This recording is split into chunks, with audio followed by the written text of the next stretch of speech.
Narcissists don't show up with red flags blazing.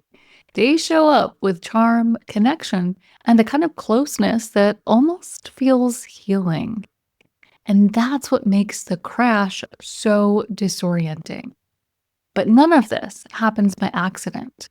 The same strategies narcissists use to win you over are also used in cults, casinos, and even marketing. And once you see the pattern, you'll stop taking it personally.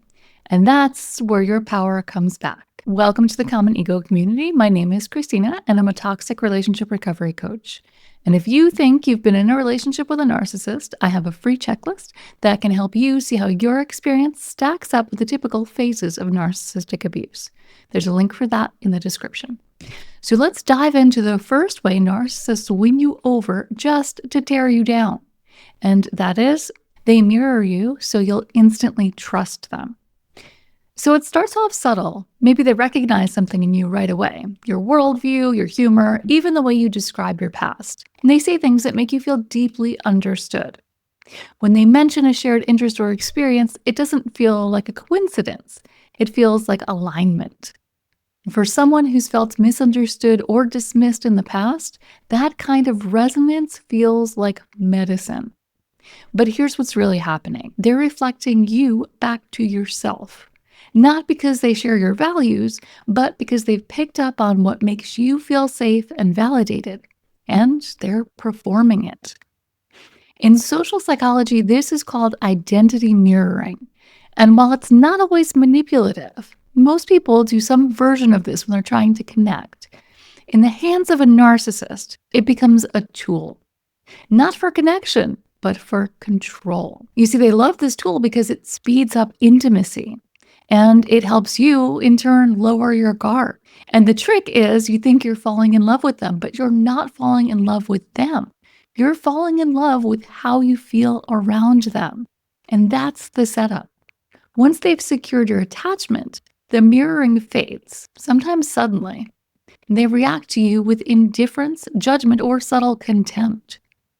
So you try to reconnect, to get back to that version of them who saw you. But that person was never real.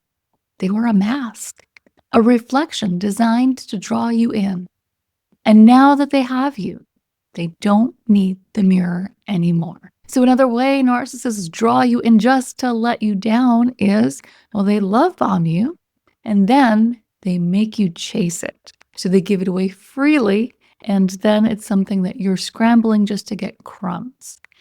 So there's usually a moment in the beginning where it all clicks. Conversations flow effortlessly, and the chemistry is intense. You're not just attracted, you actually feel chosen. You feel seen, pulled into something that feels bigger than both of you. And it might seem like instant connection, but what's really happening is emotional acceleration. You see, narcissists come on strong because intensity creates the illusion of depth. They bypass natural processes of building trust and jump straight into declarations of loyalty, fate, and soul-level bonds. It's that soulmate connection or that twin flame connection that you keep hearing about. This is what they are trying to mimic, and they may even say it. They may even say, I feel like you're my soulmate. Like I've never felt this way about anyone before. But if you're dealing with a narcissist, they've felt this way about everyone before. And listen, this works because if you've been starved for real emotional connection, it's easy to believe that you found something rare because you've never found it before, right? You've never had that real true emotional connection. And here it is right in front of your face. So it's easy to believe that it's something that may come along once in a lifetime, but that's not necessarily the case. And this also is not necessarily any sort of love. And here's what most people miss in that love bombing phase. The speed, it's not accidental. It's actually part of the setup.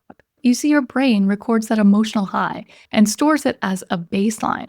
This is now what love feels like. And this is what I want more of. Why wouldn't you? But when that energy suddenly disappears, as it always does with a narcissist, you don't question the relationship. You just try to get back to what it felt like in the beginning. So, psychologists call this behavior that the narcissist is setting up, they call it intermittent reinforcement. It's the intense highs and lows. And it's the exact same behavioral loop used in casinos and media apps. So think about how your favorite gaming app works. It's also intermittent reinforcement. When rewards are unpredictable, they become more addictive. So you work harder to earn them, and your brain stays hooked, even as the payout fades. And on some level, whether conscious or subconscious, the narcissist knows this. So in the beginning, they flood you with affection. But soon, that affection becomes conditional. You start chasing it, not because they're showing you who they really are, but because they showed you just enough to make you believe that that version of them could come back. And that's how they train you to bond, even as they start pulling away. So, another way that narcissists build you up just to tear you down is they build an us against the world dynamic. So, at first, this feels very much like intimacy. It feels like trust. They tell you how different you are from everyone else and how rare this connection is that you have. When they talk about the people who've let them down, they frame you as the exception. So you start to feel like you're on the inside of something sacred. But what looks like closeness is often really isolation in disguise. And this is a classic tactic in coercive control, a term coined by Dr. Evan Stark. So the goal isn't to dominate someone all at once, it's to gradually reshape their reality by limiting outside influence. And it doesn't always come through anger or threats. Sometimes it comes dressed as love. So it may look like, you're the only one I can talk to. Or, you know what, let's just keep this between us. That kind of emotional exclusivity, it feels flattering at first. But over time, you may notice a quiet pressure to pick sides.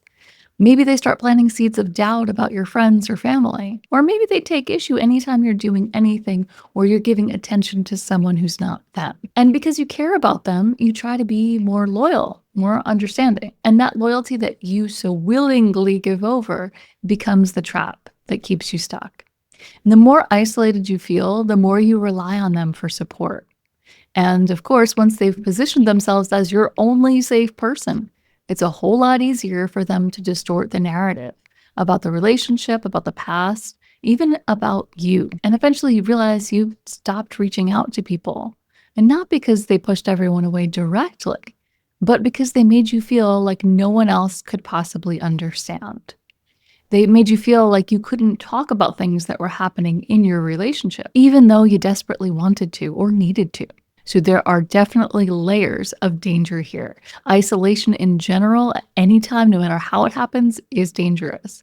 But when they make it seem like it's your choice, when they make it seem like it's what's best for you and you made that decision, that adds a layer of self-betrayal. So another way that narcissists will build you up high only to drop you from greater depths is they validate your deepest wounds and then they exploit them. So it feels healing at first when somebody's validating you. They say the things you always needed to hear, maybe the things that no one else has ever said to you, that you're not too much, that your past does not make you unlovable. Maybe they're telling you that you deserve to be treated well. And of course it lands, not just because it's kind, but because it's very precise. You see, narcissists don't just exploit weaknesses. They identify where your emotional wounds are, especially ones shaped by past neglect or trauma. And instead of mocking them early on, they do the opposite. They soothe them. They become the person who finally gets it. And that's where the bond deepens. So in marketing, this tactic is everywhere. Advertisers study behavior to figure out what you're missing: confidence, status, belonging, and then they position their product as the answer. It's called emotional targeting, and it works because it doesn't sell the product, it sells relief. And it also sells a deeper, more fulfilling relationship with yourself. But of course, no product can follow through on that, and neither can any narcissist. That is always an inside job. So narcissists definitely take on this tactic that is so common in marketing. And they don't just validate you, they identify the gap and fill it. Just enough to make you feel whole in their presence. And once that feeling becomes tied to them, it's no longer just love, it's dependency. Because they filled that hole, you feel like you always need them to feel like that hole is filled. But eventually, the validation disappears. Or worse, it gets weaponized. And what once made you lovable is now too much. That vulnerable part of you that they praised early on becomes the thing they use to silence you or to withdraw affection. And the worst part is that you probably still crave their approval, not because you believe the lie, but because that first dose felt so real and so good. So, another way that narcissists build you up only to tear you down is they encourage vulnerability. And then they use it against you. So in the beginning, it feels like trust. It feels like you have a sacred space where you can open up. And they listen closely, intently. They ask the right questions. And they seem deeply moved by your story, like on the edge of their seat, fully actively listening. So you let your guard down. Again, it feels safe. And you share the things that you usually keep tucked away. So these are the old wounds or private fears, parts of you that still feel too fragile to share with the rest of the world. And it feels like a relief to get these things out. Like maybe you don't have to carry it all by yourself anymore. And that's what makes this tactic so dangerous. Healthy relationships are built on mutual vulnerability. But with narcissists, that exchange is one-sided. And of course, they're probably going to open up a little, but the real goal of them opening up is to get you to open up. Because once you do, they've collected something more valuable than your trust. They've collected data. So think of it like emotional surveillance. It's not unlike how big tech operates. They offer convenience, connection, personalization. But what they're really after, and we all know it, is information. Because with enough data, they can predict and shape your behavior. Narcissists do the exact same thing. They're not listening to support you. They're listening to learn what makes you feel exposed, what makes you flinch, and what makes you doubt yourself ultimately. And at first, they reflect that vulnerability back with care, but only long enough to earn your trust. Because eventually, that deeply personal thing you shared shows up in an argument or becomes the very thing they mock. And they don't just lash out, they personalize the attack. And because you were so vulnerable, it hits harder. You might even blame yourself. But the real problem wasn't that you were open. It was that the safety was completely fake. So another way narcissists build you up only to tear you down is they make you feel irreplaceable until you disappoint them. So there's a moment in almost every toxic relationship where you feel like you've been given a rare role. Like you're the one who finally sees them, the only one who gets what they've been through, and maybe the only one who loves them despite everything. And it sounds really like intimacy and connection. But again, this one is a setup. It's really common for narcissists to frame your connection as exclusive and say things like, no one's ever understood me the way you do, and you're not like the others. And if you're someone who's used to being overlooked, or always the one doing the understanding, it can feel powerful to be the exception. But that exclusivity, it always comes with a sharp edge. So we're going to bring this back to marketing again. In luxury marketing, exclusivity increases value. So we're led to believe that if something is scarce, it must be special. And when someone makes you feel like you are the rare thing, you naturally want to protect that role. You feel naturally like you're special. And so you're not just protecting the relationship, but you're protecting the identity that it gives you. And that is the trap in this one. The moment you assert a boundary or push back, all of that warmth disappears. You're no longer the exception, and suddenly you're just like everyone else. You're the disappointment, you're the letdown. And that is when shame creeps in. Not because they're upset, but because you've internalized the idea that your value came from being the one who never let them down, the one who could finally do what no one else could. And now that you've stopped playing that role, you don't just feel rejected, you feel like you failed. So, another way narcissists build you up only to bring you down is another form of intermittent reinforcement. And this is where they choose to reward your compliance and they punish your independence. So, in a healthy relationship, love deepens through connection, not performance. But with a narcissist, it starts to feel very transactional. And that's because it is. So, if you agree with their opinions, then everything's good. And if you're in the habit of prioritizing their comfort over your own needs, the waters are calm once again. But I'll add a little caveat to this. This will only work to an extent. You can only keep those waters so calm because the more you do, the more they expect you to do. But whenever there is that calm, it doesn't come from understanding, it comes from compliance. And this is one of the most subtle forms of control because it rarely looks like control. It feels more like avoiding conflict, like you're keeping the peace, like it's your decision. But over time, you'll notice a pattern. The warmth only lasts when you stay within certain lines. And that's not love, it's shaping. So, in behavioral psychology, shaping is a form of conditioning that's used to gradually reinforce behaviors that you prefer. Social media platforms do this all the time. They reward certain content with visibility and they suppress posts that don't fit. Which reminds me, if you're finding value here, go ahead and hit that like button and subscribe because if you do, YouTube will reward us with more views. And over time, as you're posting on social media, you adjust whether you realize it or not. You start posting more of the things that people like and less of the things that don't get the rewards. And you're going to do this not because you're forced to, but because you're being trained. And in toxic relationships, it's the same.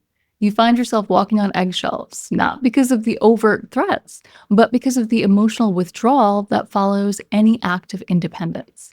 So maybe you stop bringing up what bothers you, and maybe you question your own reactions, or you shrink just a little. And eventually you forgot who you were before all that adjusting, not because you're weak or because you lost yourself, but because you were slowly taught that the version of you they liked best wasn't the real one. And these tactics don't just tear you down, they rewire your nervous system. But once you understand how the pattern works, you stop internalizing the pain. It's not that you were broken, it's that you are being broken down. And if you want to see how the damage continues long after the relationship ends, I'd recommend watching this next video. It'll show you how subtle phrases and behaviors can leave lasting emotional scars and how to start breaking free.